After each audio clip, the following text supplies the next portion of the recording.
E hoje a nossa primeira pauta vai ser homeschooling, que depois a gente vai estar entrevistando o Bruno Souza, mas antes eu vou dar uma introduçãozinha para vocês. No dia 21, quinta-feira, o deputado estadual, o Bruno Souza, protocolou o projeto de lei que pretende legalizar o homeschooling no estado de Santa Catarina. Para quem não sabe, homeschooling é basicamente educação em casa, seja com o ensino dos pais ou de professores particulares. São as próprias famílias as responsáveis por definir em que ritmo e com quais conteúdos será feita a formação do estudante. E dessa vez eu trago aqui, e a gente teve a grande honra de trazer o nosso convidadíssimo especial, Bruno Souza. Dá um oi pra eles aí, Bruno. E aí, galera, tudo certo? Muito obrigado pela oportunidade. Pode ter certeza que a honra é minha. Ainda mais para falar de um tema como esse que envolve liberdade, envolve família, envolve tanta coisa e educação e tanta coisa importante. Então, muito obrigado pela oportunidade, pessoal. Valeu aí, Bruno. Não, a gente que agradece você, cara, um deputado estadual que tá fazendo bem por Santa Catarina. Ó, você já fez até agora, nos primeiros, ó, você tá em quanto tempo de mandato? 2 meses, né? Vai completar 2 meses. Vai completar um mês, na Não, verdade. é 1 mês, eu contei em janeiro, foi mal aí. Você já, ó, fez a CPI da ponte, ajudou a CPI da ponte, você tava tentando assinar com os vereadores, se eu não me engano, não conseguiu, né? Na verdade, gente, eu fui o Nem chegou proponente. a acontecer. Não, eu fui o proponente da CPI e comecei a colher assinatura já ano passado, quando eu não tinha nem tomado posse ainda como deputado.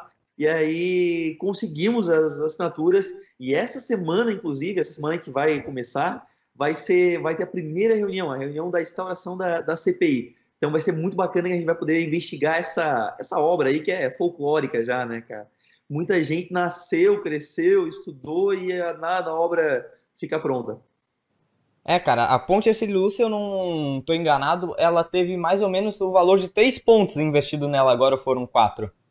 Dava para fazer 3 pontes iguais à de Laguna, que é uma ponte que foi feita há pouco tempo, uma estrutura enorme.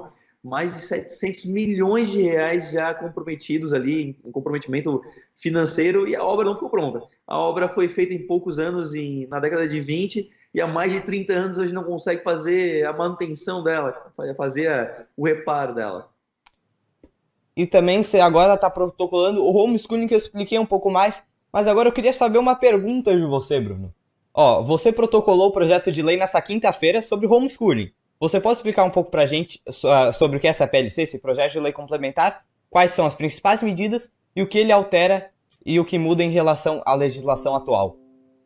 Claro.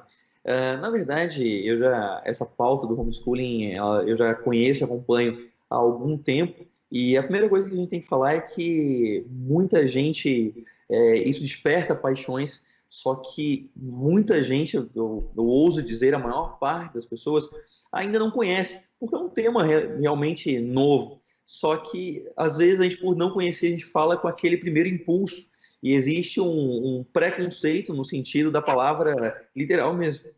Desculpa, no sentido literal da palavra. Um conceito pré-concebido do que seria o homeschooling. Então, as pessoas desconhecem, mas falam muito. Mas do que se trata o homeschooling? Como você disse, é educação domiciliar. E hoje nós temos no Brasil e em Santa Catarina especialmente cerca de 750 famílias que fazem essa educação domiciliar e por conta disso são perseguidas pelo Estado, porque segundo a nossa legislação os pais têm a obrigatoriedade de matricular os filhos na escola. Então, esses pais, eles são perseguidos, apesar de darem toda a educação, dos resultados serem excelentes, a gente pode falar um pouquinho mais sobre isso também, apesar disso tudo, esses pais são perseguidos pelo Estado, são processados e têm que passar por experiências muito, muito desagradáveis e, inclusive, sob pena de serem realmente punidos, até civilmente, criminalmente, por conta disso. E podem Então, perder a guarda do filho até, né?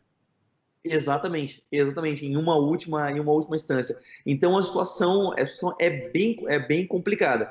E é curioso porque, então há pouco tempo atrás foi até falado, falou-se muito porque teve o julgamento do STF, onde o STF ele declarou que o homeschooling ele é constitucional, só que ele não pode ser aplicado porque não tem previsão em lei.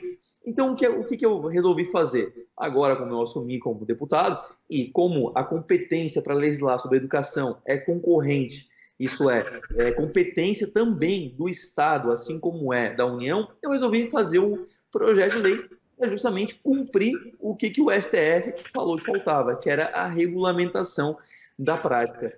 Então, apresentei o projeto justamente para tirar essas famílias da marginalidade. Hoje elas têm medo de educar os filhos, apenas de estar dando educação. Eles podem ser perseguidos porque dão educação para os filhos.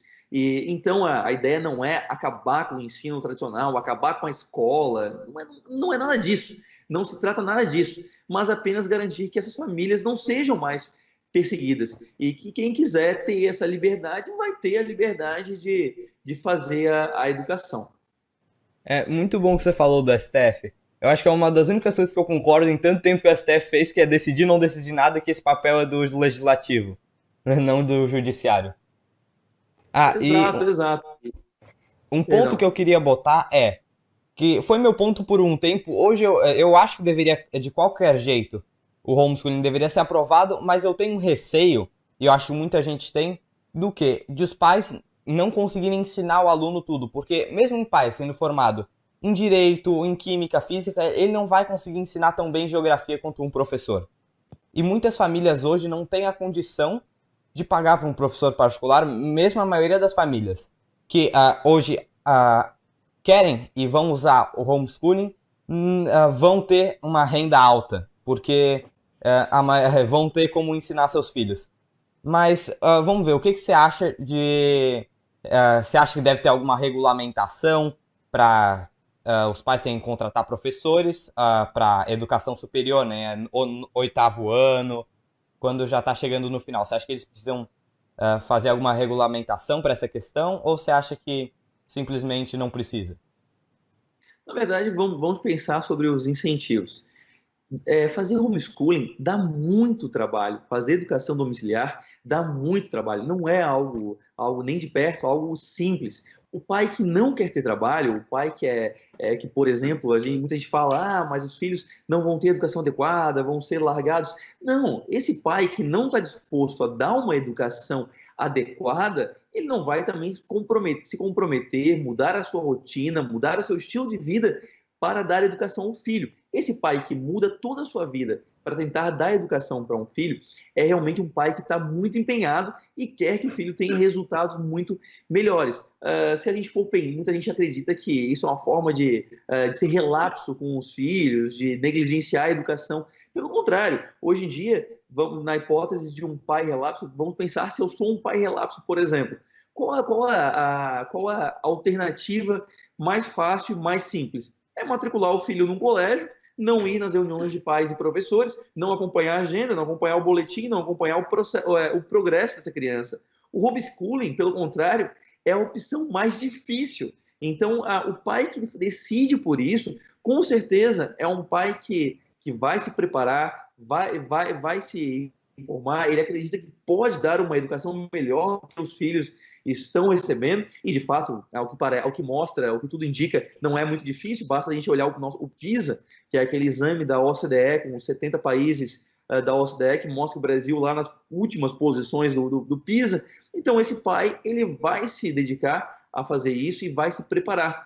E o mercado, o livre mercado, o mercado, o capitalismo é uma coisa fantástica, né?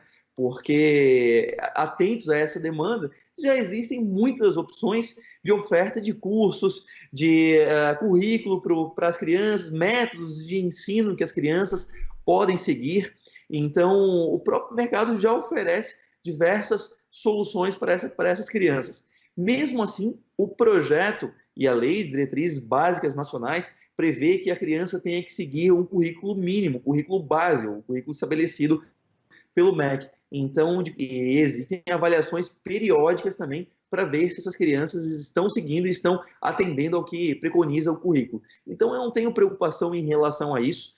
É óbvio que falhas existirão no ensino formal, no ensino tradicional, no homeschooling, mas a gente acredita que essas serão as exceções e a gente não pode fazer política, e principalmente quando trata-se de limitar a liberdade das pessoas escolherem como educar seus filhos pelas exceções. Eu li seu projeto, valeu por ter passado pra gente que ele não conseguiu achar no site. ah, e eu vi lá que você fala que devem ser aplicadas provas e para testar a qualidade, né? Como o aluno está indo para ver e também órgãos responsáveis devem ir ver como é que está a situação do aluno, se ele está estudando. Você pode falar para mim quais são esses órgãos responsáveis para a galera saber?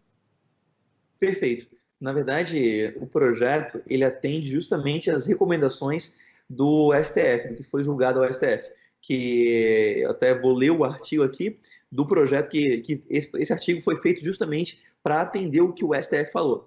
O artigo 8º-A do meu projeto, né? É admitido a educação domiciliar sobre a responsabilidade dos pais ou tutores responsáveis pelos estudantes, observadas a articulação, supervisão e avaliação periódica da aprendizagem pelos órgãos próprios do sistema de ensino, nos termos das diretrizes gerais estabelecidas por essa lei.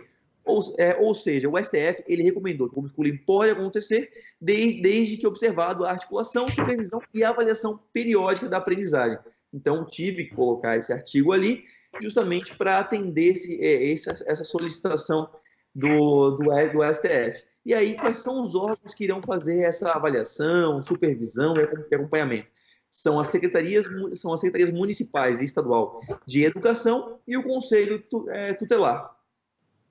Então, é muito legal isso, mas aí eu tenho uma pergunta que é receio de algumas pessoas. Tem mais duas perguntas que é receio de algumas pessoas, mas uma é: se você já quer tirar as coisas da mão do governo, por que você vai confiar nele para regularizar a educação do seu filho se você já está tirando ele de uma escola pública? Perfeito, ótima pergunta. Eu comentava antes que eu sou um anarco-pragmático, acredito que o Estado é coerção e é difícil é difícil alguém me convencer do contrário. O Estado é coerção.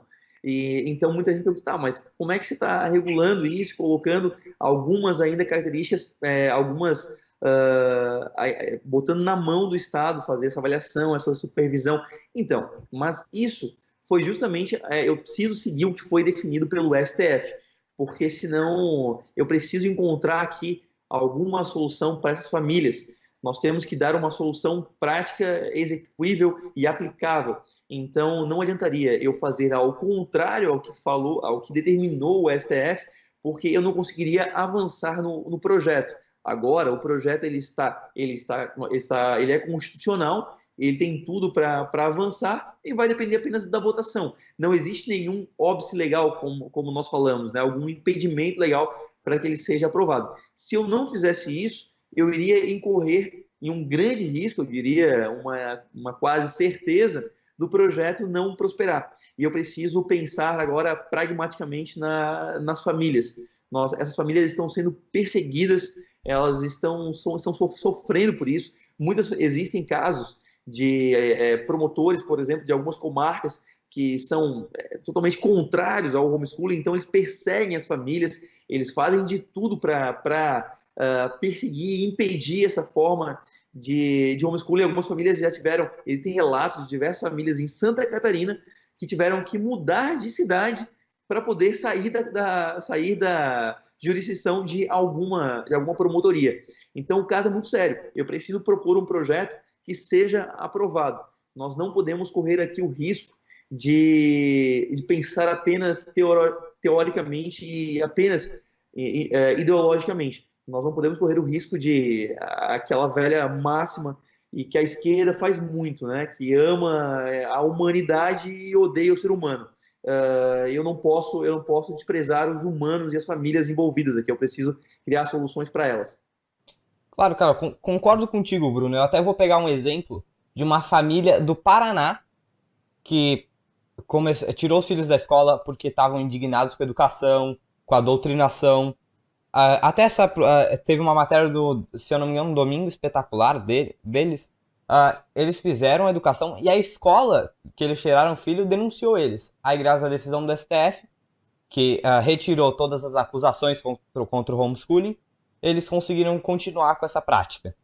E eles viram que os filhos estavam tendo um ótimo aproveitamento, 10 vezes melhor do que eles teriam nas escolas. E eu quero puxar um assunto também para artigos alemães que eu li e estadunidenses que falam que as crianças que fazem homeschooling têm mais índice de socialização, falam melhor com adultos, em vez de só conviver com crianças da mesma idade. Aí, para essa prática continuar, as crianças são matriculadas em um jiu-jitsu, natação, uma atividade coletiva que programe, né, faça com que as crianças convivam com outras crianças. Aí eu já pego esse link para falar uma pergunta que é uma dúvida do leitor que eu estava vendo. Então, o nome dele é Leonardo Delageno. Tá, não vou saber falar o nome dele. Ele perguntou assim: ele falou que tem um pouco de receio, mas desse homeschooling por causa da socialização da criança. Eu já falei no link, mas eu vou deixar a pergunta com você, para você responder do teu jeito. O que você acha, se tem algum dano à socialização da criança? Se é melhor para ela, o que você acha? Na verdade, já existe uma ampla gama de pesquisas já justamente sobre o tema. Existe uma pesquisa muito famosa feita por um pesquisador chamado Larry Shires, que ele percebeu que as crianças elas vêm do homeschooling, elas têm até índices de socialização muito mais perceptíveis do que as outras crianças, porque ele percebeu na pesquisa dele que o que é mais importante para a criança em termos de socialização, ela ter contato com adultos propriamente com crianças. Porque, claro, o adulto já é muito mais socializado, então a criança aprende muito mais observando o adulto do que aprende observando outras crianças. Então, existe uma ampla gama de pesquisas que mostram isso empiricamente, como essas crianças não têm problema de socialização. Mas agora vamos pensar factualmente, vamos pensar no dia a dia dessas crianças. Hoje, mesmo a criança que vai na escola, quando ela volta da escola, ela não fica presa em casa, né? Ela tem um condomínio, ela tem uma vizinhança, e essas crianças que fazem homeschooling, da mesma forma. Tem as crianças do bairro, tem as atividades religiosas, atividades à parte, música, esporte, as atividades escoteiro, muitas fazem. A criança continua fazendo tudo isso. E, aliás, tem até muito mais flexibilidade para fazer todas essas atividades. Esse receio é um receio bem comum, mas as famílias que eu conheço de homeschooling, as pesquisas, e se a gente for pensar pela lógica, não faz nem sentido pensar que essas crianças vão ser crianças reclusas, né? Essas crianças vão continuar fazendo tudo que normalmente fazem, tudo que crianças normalmente fazem. Então, não tenho nenhum receio em relação a isso.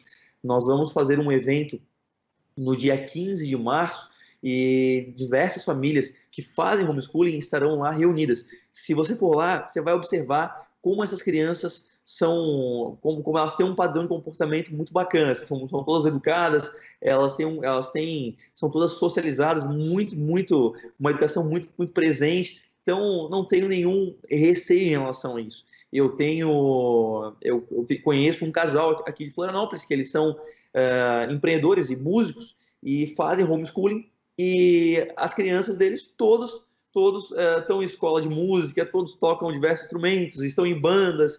Então, em relação à socialização, eu realmente não me preocupo.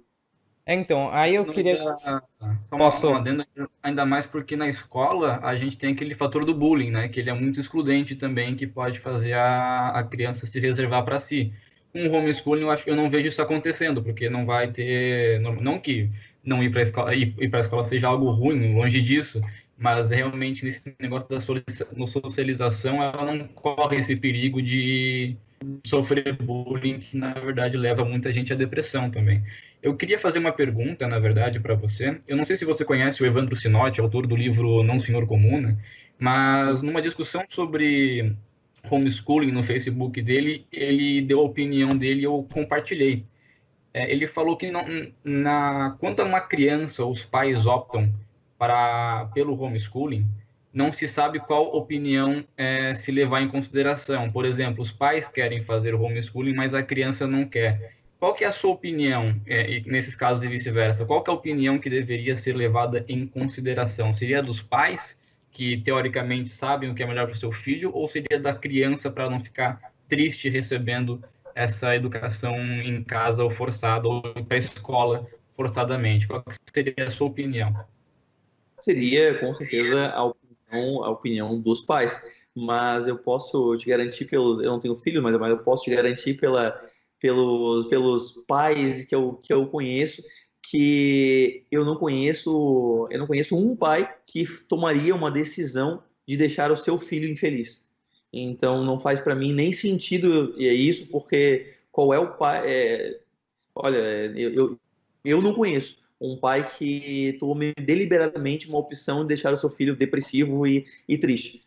Então, sim, a opinião do pai que deve prevalecer, mas existe uma ditadura emocional aí, né, por parte das crianças, porque a criança, o sentimento da criança para o pai é fundamental. 99% dos pais querem fazer de tudo para a criança, para o bem-estar da criança, né? Então, também não me deixa em dúvida essa questão, não. Ô Bruno, só uma coisa, a gente pode continuar a conversa por uns mais 20 minutinhos, 10 minutinhos? Você tem tempo aí que o horário programado é só 20 minutos? Imagina, tô à disposição. Tá, então deixa eu continuar. Então, eu li uma pesquisa, como eu falei, do ensino, que fala que as crianças, nos Estados Unidos, essa pesquisa, que tendem a ser 85% das crianças que estudam em escolas homeschooling, tendem a ser 85% melhor nas provas do que outras crianças que não estudam. Enquanto as melhores crianças das escolas públicas só tendem a ser 50% melhor que as outras crianças. Esse, eu não sei se ele já deu essa pesquisa, eu não vou lembrar o site agora, mas é um site até que famoso, é um site de pesquisas científicas famoso nos Estados Unidos, eu não vou lembrar qual que é agora. Mas, e aí, puxando para isso, eu quero ler um comentário aqui do André Ramos. Ele falou, eu tenho amigos, eu tenho a pesquisa da minha própria vida. Meus melhores amigos vieram de escola. Como pai, se adotasse o homeschooling, iria procurar grupos de convívio para meu filho. É isso que você falou até do karatê, de fazer alguma luta. E aí eu quero fazer mais uma pergunta. Nas perseguições das escolas, o que você acha sobre o que você acha sobre o homeschooling? Você acha que ele será adotado por mais pessoas se ele for disponibilizado ou você acha que vai continuar na mesma média? Bom, provavelmente deve aumentar um pouco, mas como eu falei no começo, homeschooling é uma opção para poucos, porque é muito difícil você mudar todo o seu hábito, toda a sua rotina para fazer o homeschooling. Então, o pai que chegou nesse ponto é um pai que né, decidiu tentar algo diferente para o seu filho que considera melhor e a ponto de mudar toda a sua vida. Não é algo fácil adotar o homeschooling. Então, deve aumentar, porque deve ter famílias, hoje deve existir famílias que não fazem com medo de serem perseguidas, assim como eu sei que esse número de 750 famílias em Santa Catarina, ele está subdimensionado, porque muitos pais fazem e não fazem, Propaganda. subnotificado, eles não declaram que fazem justamente com medo de serem perseguidos. Então, deve aumentar um pouco o número, sim, mas não deve ser muito, porque é muito difícil fazer homeschooling. E, novamente, aí muita gente fala, mas então é só para privilegiados, está fazendo uma lei para privilegiados. Eu não entendo essa lógica. Então quer dizer que, por essa lógica, eu deveria proibir colégio particular também, então, porque não faz sentido nenhum. E mesmo se é para um pequeno grupo, então quer dizer que a gente pode deixar eles serem perseguidos, eles sofrerem tudo que estão sofrendo na mão do Estado? De forma alguma. A gente tem que legislar também para proteger esses pais que tomaram essa decisão. Aliás, uma decisão, para mim, que tem tudo a ver com liberdade, uma vez que eu absolutamente detesto a ideia e rejeito a ideia de que as crianças são do Estado. As crianças não são do Estado, as crianças elas têm direito à vida, à liberdade, à propriedade como todo ser humano e pertencem ao núcleo familiar. Então, como tem aquele ditado, né? O legislativo não deve legislar para a minoria, deve ser para a maioria. mas ele também deve fazer tudo que ele pode para manter todo mundo feliz. Porque se o homeschooling é uma minoria, por que que a gente vai proibir ele? Faz mais sentido liberar para que uma certa maioria que goste do homeschooling, que queira adotar isso para o seu filho, que está descontente com as escolas, seja mais uma opção para eles. Na verdade, o legislativo, ô palavrinha, né, cara?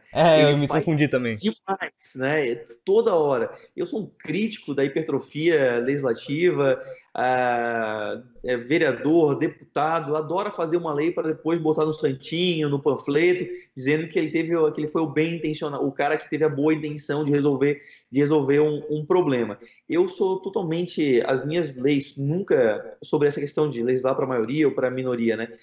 Eu faço leis para proteger os direitos negativos. Eu nunca faço lei para os direitos positivos. Ou seja, eu faço leis para proteger, como eu falei antes, a vida, a liberdade e a propriedade. Garantir que as pessoas não sejam roubadas, que as pessoas não sejam fraudadas, que as pessoas não sejam assassinadas, que as pessoas não sejam roubadas.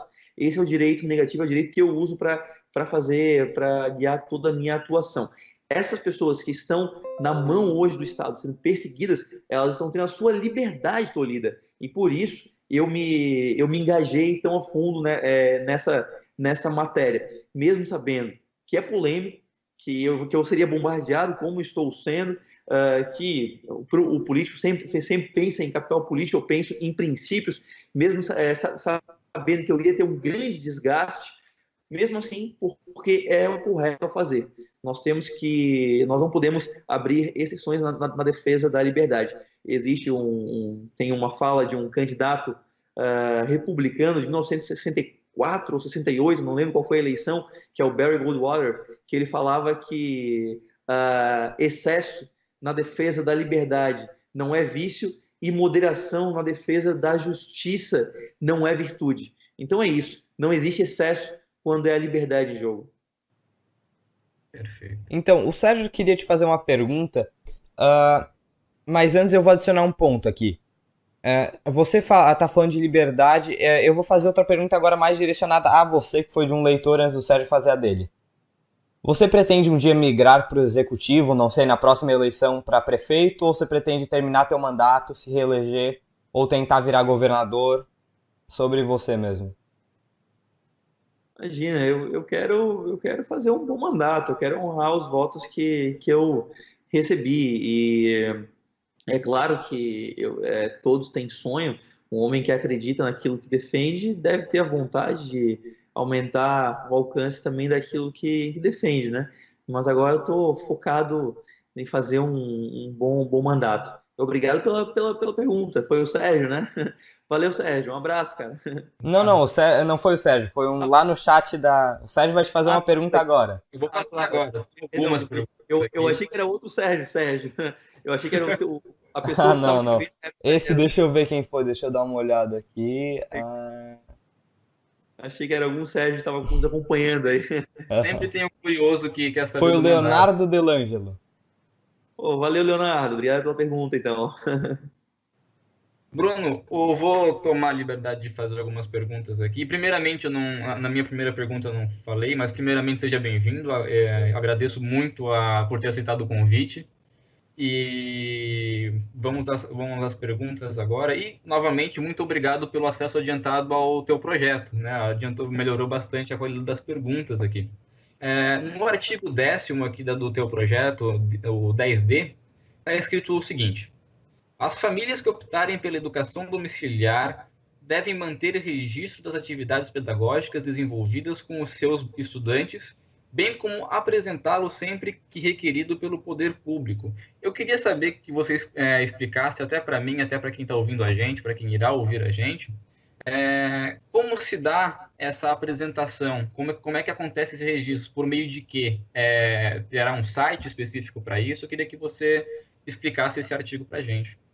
Na verdade, existe todo um acompanhamento por parte dos pais, eles têm que registrar as atividades, o que foi lecionado todos os dias, mas a maior parte, eu acredito, que logo em seguida também, logo em seguida do artigo 10D, tem no parágrafo único, está escrito: a matrícula é instituição de ensino, à distância ou em instituição de apoio à educação domiciliar, supre o requisito desse CAPT. E é o que a maioria, acredito, dos pais irão fazer, que é justamente se registrar numa instituição de ensino ou apoio à educação domiciliar. Então, isso acaba suprindo a necessidade, porque a própria instituição ela tem ali toda a sua metodologia e conforme o pai vai seguindo, então aquilo mesmo serve como acompanhamento. E, de qualquer forma, a lei, depois de promulgada, ela carece de uma regulamentação, né? Então, a lei ela é promulgada, vai ser sancionada, e aí vai vir com alguma regulamentação complementar também. Perfeito. Eu tenho outra pergunta aqui, novamente sobre o artigo 10, que fala assim, o artigo 10F fala a fiscalização das famílias optantes pela educação, e aí tem os órgãos responsáveis, né? Mas eu não quero me ater aos órgãos, eu quero saber como que ocorreria essa fiscalização. Seria o pessoal do Conselho Tutelar, como está no parágrafo 1, ou pela Secretaria de Ensino, batendo de casa em casa, ou seria através desse mesmo registro de atividades? É justo.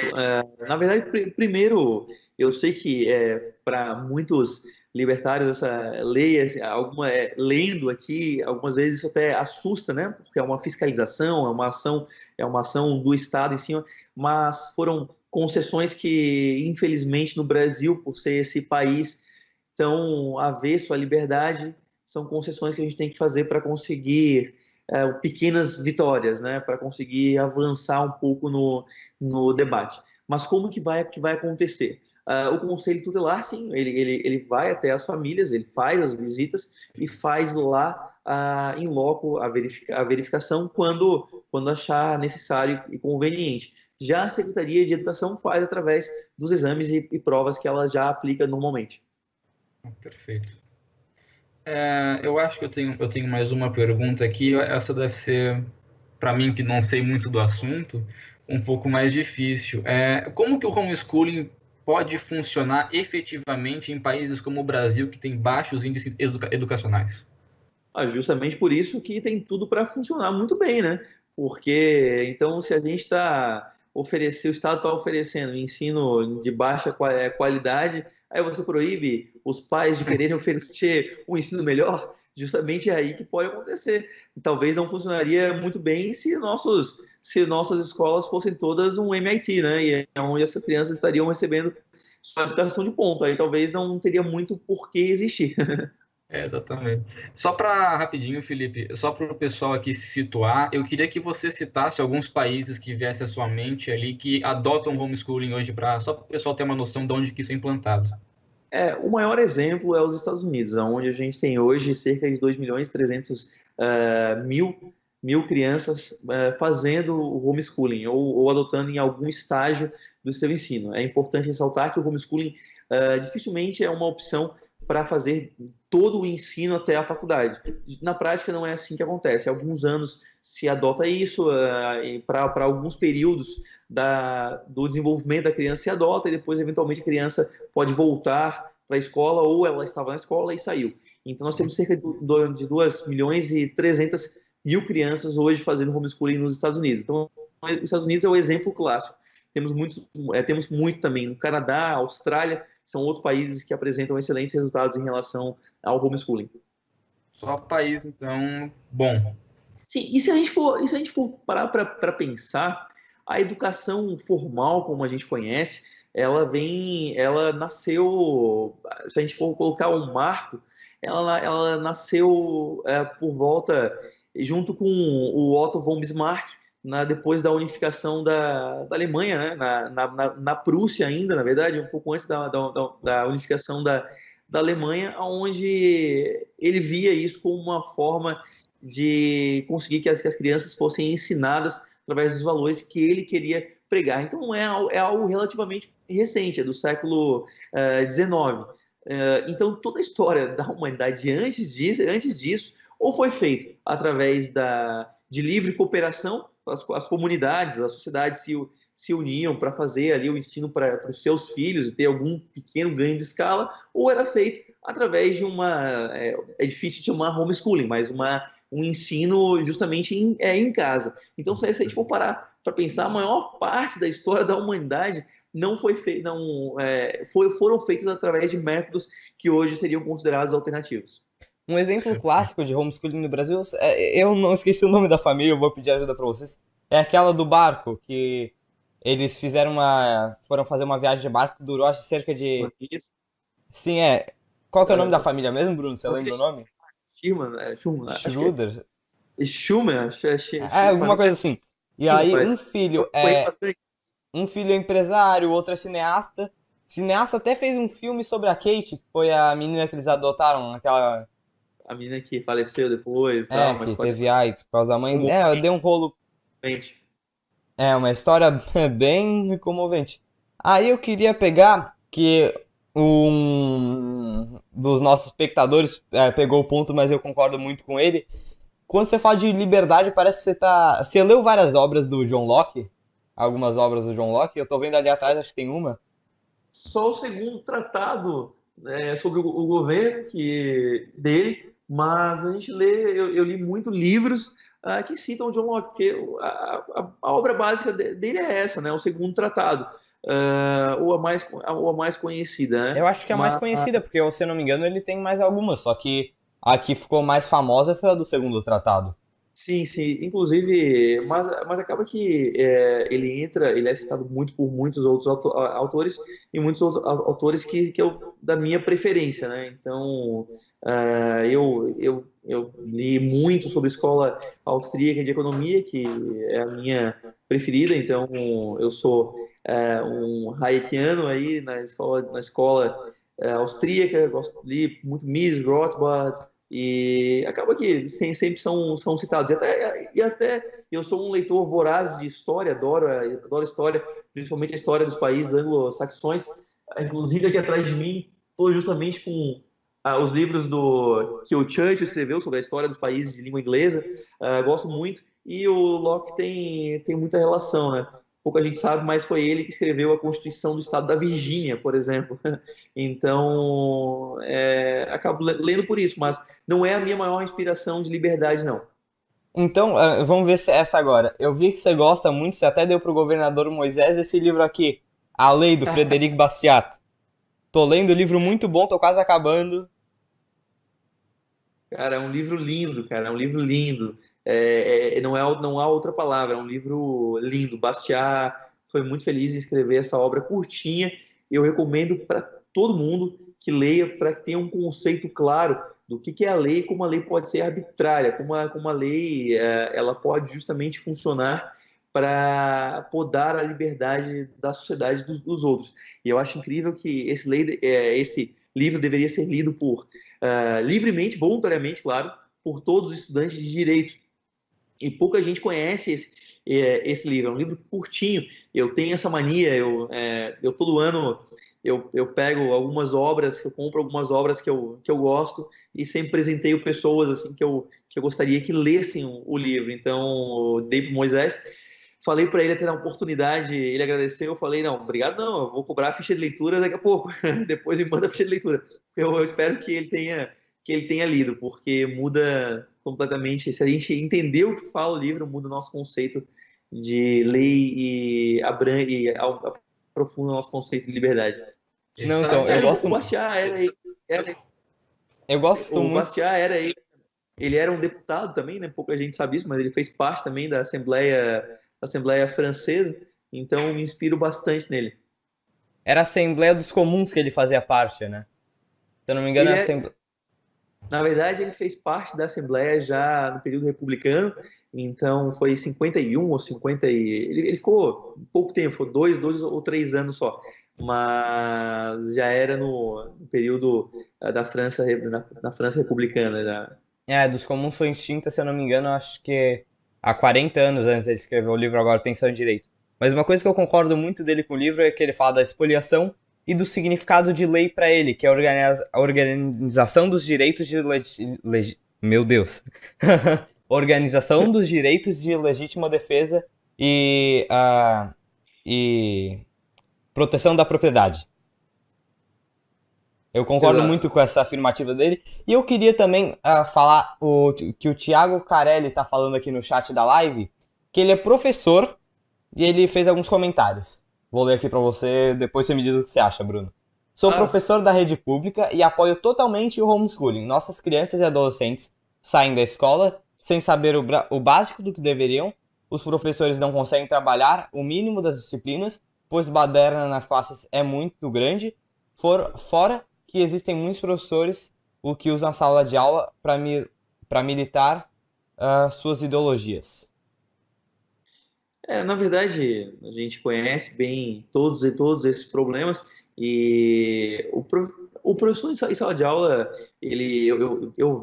apesar de tudo que hoje em dia se discute, que realmente existe muito professor que confunde educação com militância, mesmo assim o professor, aquele que é empenhado, que eu acredito que deve ser o caso do Tiago, até ele tem muita dificuldade de passar o conteúdo, porque cerca de 30% do tempo de sala é em dispersão de atenção. Ou seja, ali o útil mesmo do tempo que ele consegue de atenção dos alunos, ele pode me confirmar, mas deve ser algo em torno de 60% do tempo.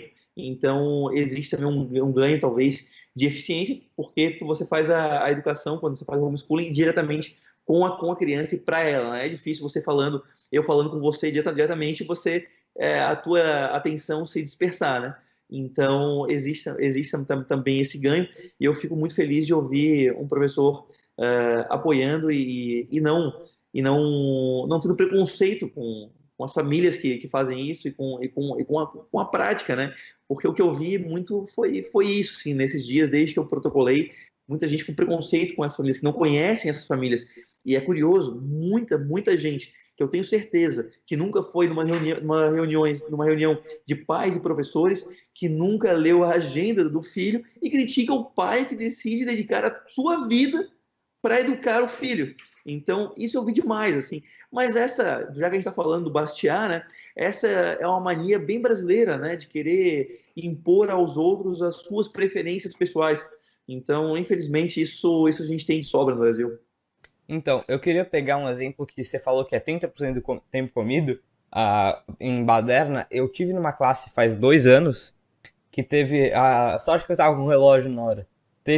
Iniciou a aula, a professora conseguiu dar 5 minutos só de aula, uma professora de matemática, em uma aula que teria em volta de 50 minutos. Mas eu acho que muitos alunos hoje têm sorte, eu também tenho sorte, que eu estou numa classe que quase não fala em aula, deixa o professor falar muito. Eu acho que tende a compreender, tende a melhorar a evolução dos alunos em sala de aula, se a classe permite, né? Porque um dos principais, eu acho que, além dos professores, doutrinadores, tudo, um dos principais pontos ruins de você estudar em uma sala de aula são os próprios alunos, a baderna que eles fazem. E tem muita gente hoje que quer estudar, só que tem um aluno do lado gritando no meio da aula e o professor acaba não conseguindo conter a baderna que acontece dentro de sala de aula. Exatamente, Às exatamente. vezes é 1 vezes 70, né? Eu estudei num terceirão que era 70 alunos em sala de aula contra um professor. Então, tu imagina o que aconteceria se os 70 decidissem falar ao mesmo tempo. Exato, até porque, bom, problemas de indisciplina são tradicionais, né? E hoje em dia também tem uma inversão da, da hierarquia em sala de aula, né? Muitas vezes acaba que é a massa dos alunos que acabam dominando e o professor não perde o controle sobre a turma. Isso acontece bastante.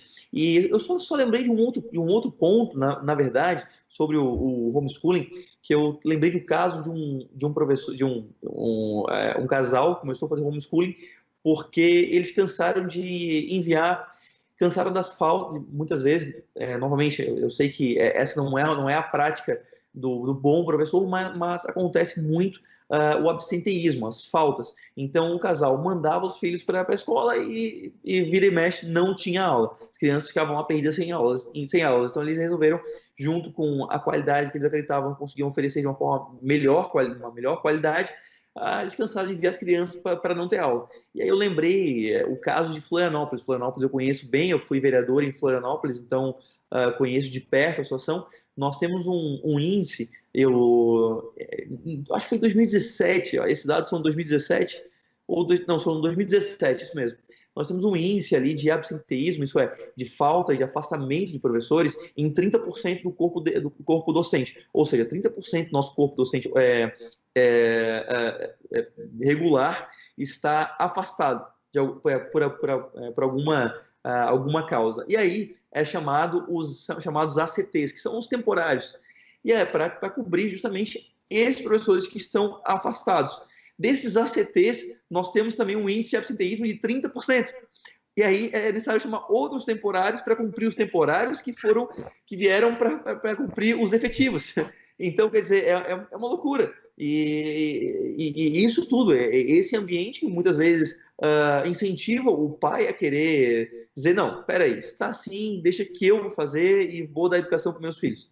Então, novamente, e isso só faz ressaltar a minha opinião de que o homeschooling é um ato, em última análise, é um ato de amor, porque só faz isso o pai que acredita que vai poder dar o melhor para o seu filho. Ele compromete a própria rotina dele para poder dar o melhor para o seu filho. Então, hoje eu acho que eu não iria pro homeschooling, mas eu quero citar que a situação das faculdades e universidades públicas hoje são pífias, estão largadas.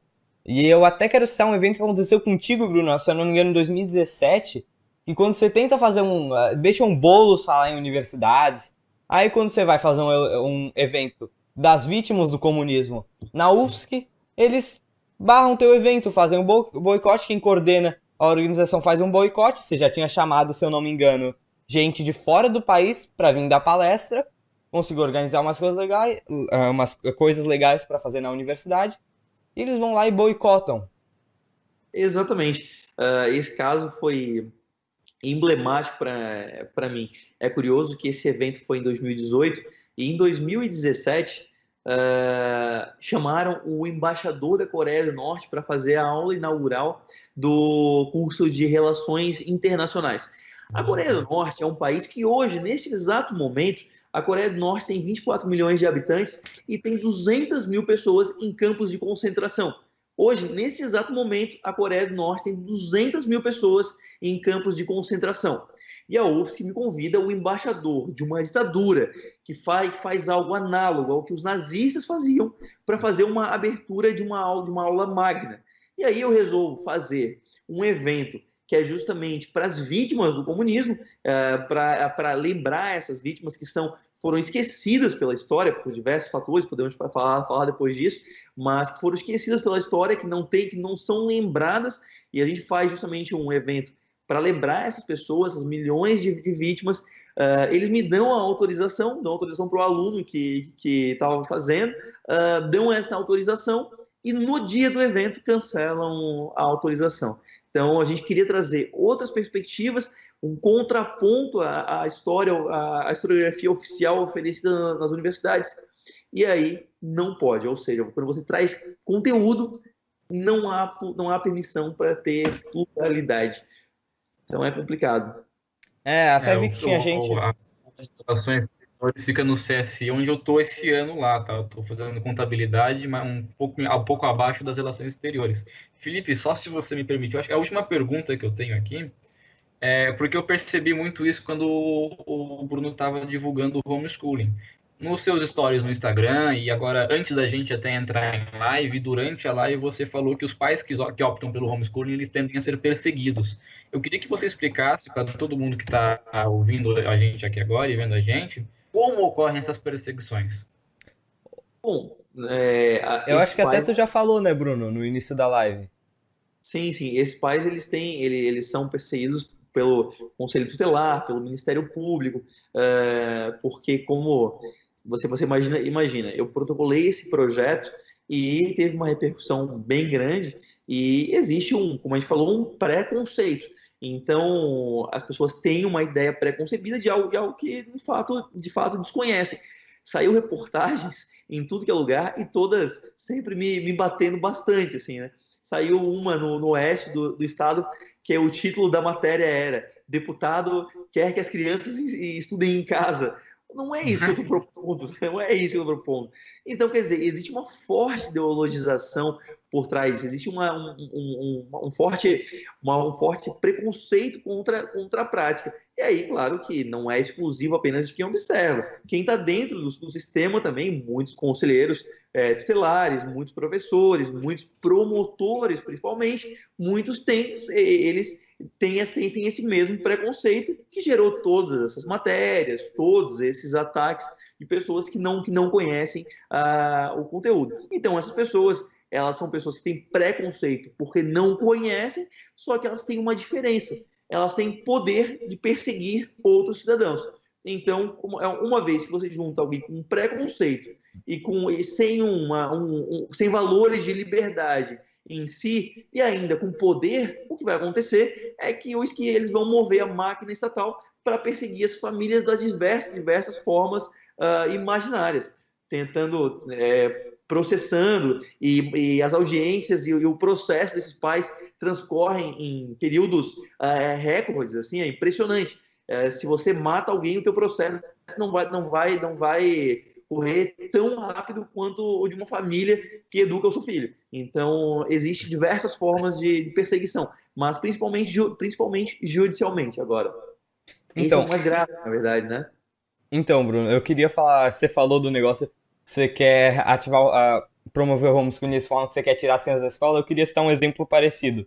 Teve com o Wilson Point e até com outras pessoas, e você fala que se o bandido tá armado com um fuzil, atira nele, você vai falar, e aquele cara tá roubando pão, você quer matar ele também? Aí você vai sair uma notícia, você falasse isso, Bruno Souza quer que mate ladrão de galinha, sabe? É uma coisa...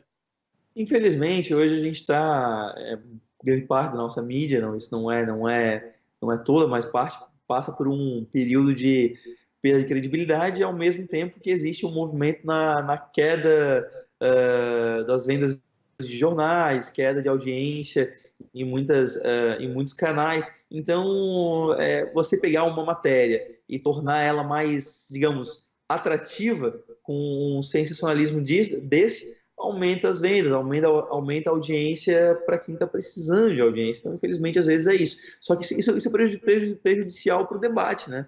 Porque seria uma oportunidade tão bacana de nós divulgarmos, assim como vocês estão fazendo, dando oportunidade para um debate, para uma fala honesta, mas seria uma oportunidade tão bacana para a imprensa falar sobre essa prática, falar dessas famílias que estão sendo perseguidas, falar um pouco de liberdade. Por Deus, essas crianças, elas não pertencem ao Estado, elas não pertencem ao Estado. E a gente acredita e é uma ótima oportunidade da gente desnacionalizar as crianças e falar isso para as pessoas. E ao invés disso, preferem, enfim, aumentar o número de cliques. Eu só vou, antes de encerrar, que já tá ficando longo, já tá. Eu vou fazer mais uma pergunta, mas Desculpa, aí eu vou fazer mais uma pergunta aqui antes a gente iniciar. Um dos nossos ouvintes, uma das nossas pessoas que está assistindo, perguntou se você faria homeschooling com seu filho. Hoje eu creio que, na minha visão, eu acho que você não faria, porque você é deputado, não tem tempo pra quase nada, então, mas... Não, como eu falei, para fazer homeschooling exige muito tempo, muita dedicação. Eu com certeza iria optar por algo mais fácil, que é justamente matricular o filho em uma escola. Só que isso não significa que eu não possa ter sensibilidade com as famílias que estão sofrendo hoje por serem perseguidas, né? Eu acredito que não é por não ser uma opção minha que eu não posso ter essa sensibilidade. Não é porque eu estou na classe média, por exemplo, que eu não posso pensar naqueles mais humildes. Uma coisa não impede a outra. Ó, então vamos falar assim, hipoteticamente. Você já tá aposentado, já tem uma renda alta, você já tem uma quantia de dinheiro boa parada lá contigo, você consegue fazer um investimento de renda fixa, tá tranquilo. Você faria homeschooling com seu filho? Não faria mesmo, porque justamente eu acredito que é a opção mais difícil e não faria. Eu não me imagino. Aliás, esse cenário que tu desenhasse aí é um cenário bem improvável para mim se eu me conheço bem, porque, rapaz, eu não me imagino com o tempo sobrando. Eu adoro fazer o que eu faço, eu adoro ocupar meu tempo, tô sempre pensando em coisa nova, então eu não me imagino aposentado. Eu acho bem difícil isso acontecer. E essa é a Bruno, eu só mágica, vou. essa é a parte boa do homeschooling, né, Bruno? É você poder escolher. Se Exato, você exato. A gente tem que, gente, por favor, a gente tem que começar a acreditar mais nos indivíduos. A gente tem que começar a dar o direito das pessoas escolherem. Isso é liberdade, gente. Se você não quer fazer, não faz. Mas não usa a lei para ser arbitrário com outra pessoa e impedir que ela faça, que ela faça. Nós temos que confiar mais nas pessoas. E até mesmo se elas não tiverem liberdade para escolher, nunca vão ter a responsabilidade também sua de arcar com os seus atos também. Então, a gente tem que mudar esse nosso paradigma aí de pouca liberdade, de pouca confiança nos indivíduos. Antes de encerrar o programa, eu vou pedir para você fazer um jabazinho sobre sobre o seu projeto, Mitos e Verdades sobre o Homeschooling, que eu vou estar indo, eu vou estar indo não, eu vou ir, corrigindo, Show! corrigindo português, eu vou estar, preparei aqui o MBL vai algo estar muito interessante. cobrindo, vamos estar tentando cobrir, Não, maravilha! vamos tentar cobrir, e, ah,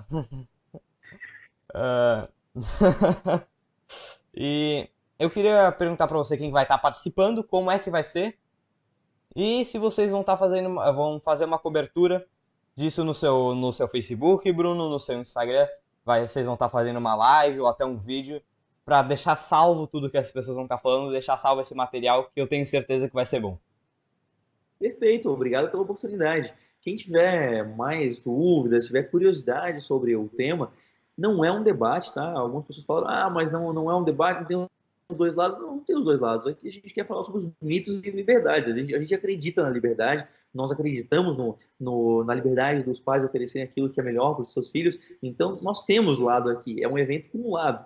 E vai ser muito bacana para quem quiser saber um pouco mais sobre homeschooling. O nome do evento é Mitos e Verdades e nós teremos muita gente bacana falando. Vai ser no dia 15 de março, uma sexta-feira, a partir das 18 horas, lá na Assembleia Legislativa, no auditório Antonieta de Barros. Nós vamos ter a família Cipriano, que eles são conhecidos pela perseguição que sofreram por educar os seus filhos aqui em Florianópolis. Eles são ativistas do homeschooling, eles defendem muito a liberdade deles, né, e de outras famílias. Então vai ser um case real, vai ser bacana para conhecer uma família que faz o homeschooling. Nós vamos ter o Ricardo Dias, que ele é presidente da ANED, que é a Associação Nacional de Educação Domiciliar, um cara bem bacana, muito tempo já militando por essa liberdade. Vamos ter o Rafael Meira Luz, que ele é promotor da 7ª Promotoria de Justiça de Jaraguá do Sul, ele é mestre em Educação Domiciliar pela Universidade de Navarra, na Espanha. Então é uma pessoa fantástica, estudou muito o tema.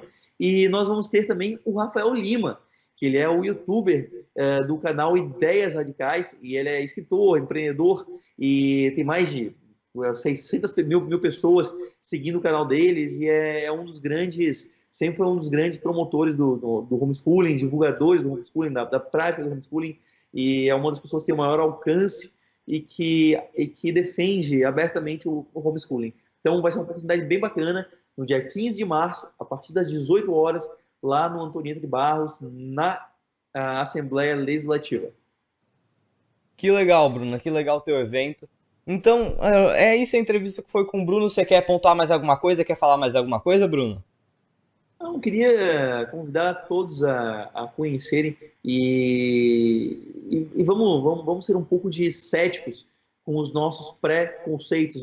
Antes de tomar um partido em relação a isso, dá uma olhadinha, conhece uma família, vai pesquisar um pouquinho sobre o homeschooling, e falo isso com toda a educação, porque é um tema bacana, é um tema interessante, e é um tema que diz tudo sobre liberdade. Eu acredito nisso, não teria adotado essa bandeira, que eu sei que é polêmica, então vale a pena conhecer, e convido todos a ir no evento, e também você buscar mais material, porque vale a pena conhecer. Então, muito obrigado. Para vocês nos sigam no Instagram. O do Bruno tá aparecendo no quadradinho dele ali. É brunosouza.sc. E vai lá na página do Facebook. É o mesmo arroba ou é só Bruno Souza na página do Face? No Face é Bruno Souza SC, né? Então, barra Bruno Souza SC e Instagram é arroba Bruno Souza SC. Então, dá uma olhadinha lá que tô sempre botando novidades também. Tô sempre te Então, acompanhando lá. sigam o trabalho do cara que é bem bacana. Sigam o trabalho do Bruno. Ele responde rapidinho lá no Facebook. Já fiz algumas perguntas pra ele. Ele respondeu bem rapidamente. E uma coisa que eu achei legal, que deixa eu falar aqui só pra te elogiar um pouco, é, Valeu! o que você fez que eu nunca vi um deputado fazendo, foi chamar teu público pra se inscrever pra fazer uma parte do teu gabinete. Foi uma guerra de currículos lá, eu vi que bastante gente mandou coisa. Foi. Eu fiz lá um chamado lá, I Want You, lá, fiz com o tio Sam chamando, aí botei minha cara, porque eu queria realmente pegar pessoas que entendessem o trabalho que eu faço. Toda a nossa equipe tem um senso de propósito muito bacana, e é por isso que eu acho que a gente trabalha tanto e muito além do que as nossas horas do expediente normal, porque a gente tem esse senso de propósito. Eu estava querendo pessoas com esse senso de propósito, então choveu currículos lá, foi muito bacana, fiquei bem feliz mesmo, e vou utilizar mais essa forma também de contratação. Então, muito obrigado pela presença, quero te agradecer de novo. A gente vai dar um break de 5 minutinhos, a gente vai dar um tempo e a gente volta com o próximo tema que vai ser o Escola Sem Partido. Quero agradecer de novo ao Bruno. Muito obrigado aí, Bruno. Até a próxima, eu Valeu, espero Bruno. ter você aqui de novo.